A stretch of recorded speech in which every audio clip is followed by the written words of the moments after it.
Alright guys, today we're going to be talking about something pretty basic. We're going to be talking about the difference between major and minor chords.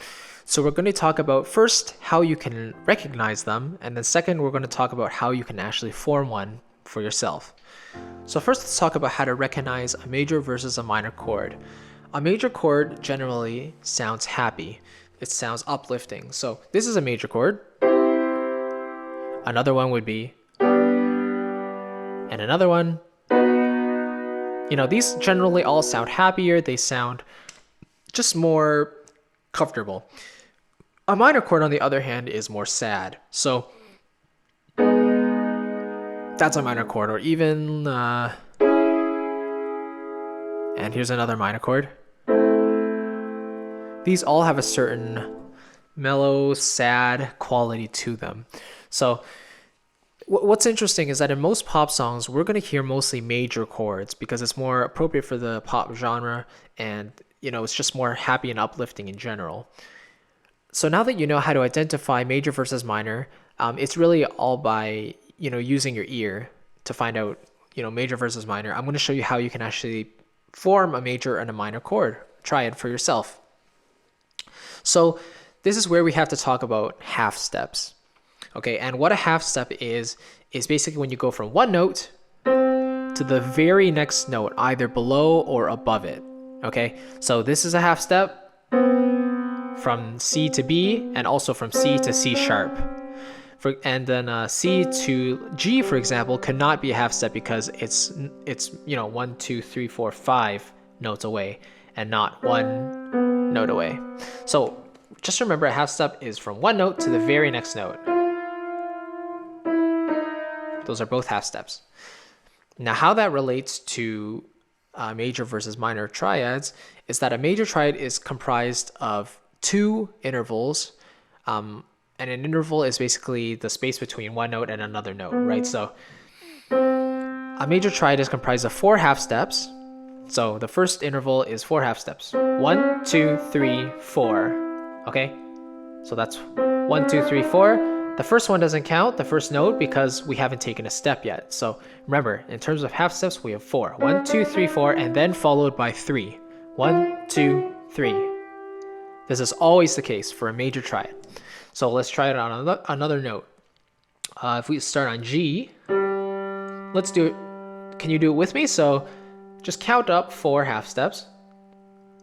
Okay, I assume you've said B, right? Because 1, 2, 3, 4. And then we're going to go up 3 more half steps. 1, 2, 3. And there we go. That's a major chord. So when someone asks you, oh, can you play a major chord for me? Then you can go, all right.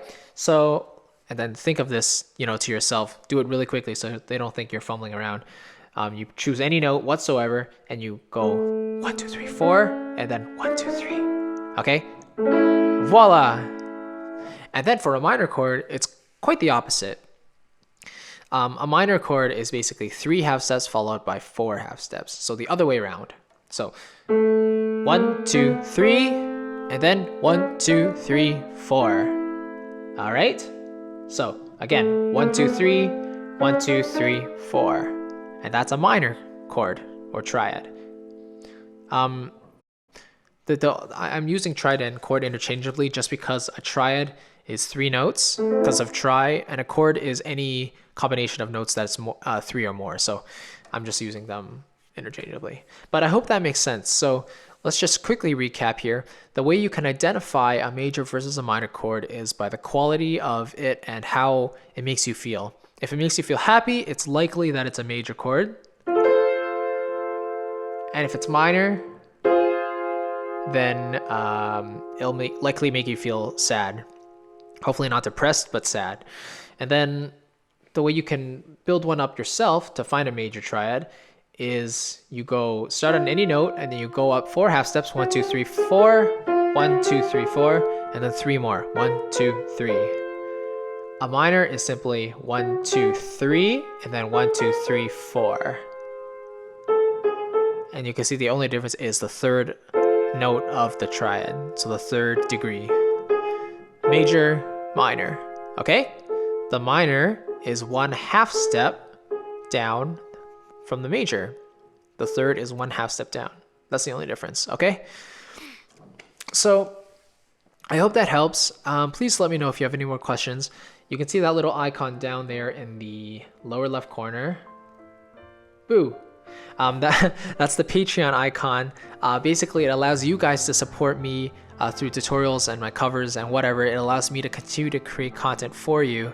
And I'd really appreciate it if you just took a look at my profile and consider donating. So thank you guys so much for watching. Let me know what you'd like to see next. I'm going to put a little poll up here in the corner, top right corner. It's been there throughout the entire video, so click on it and you can vote for what you'd like to see next. All right, thanks a lot, guys. I'll see you later. Bye.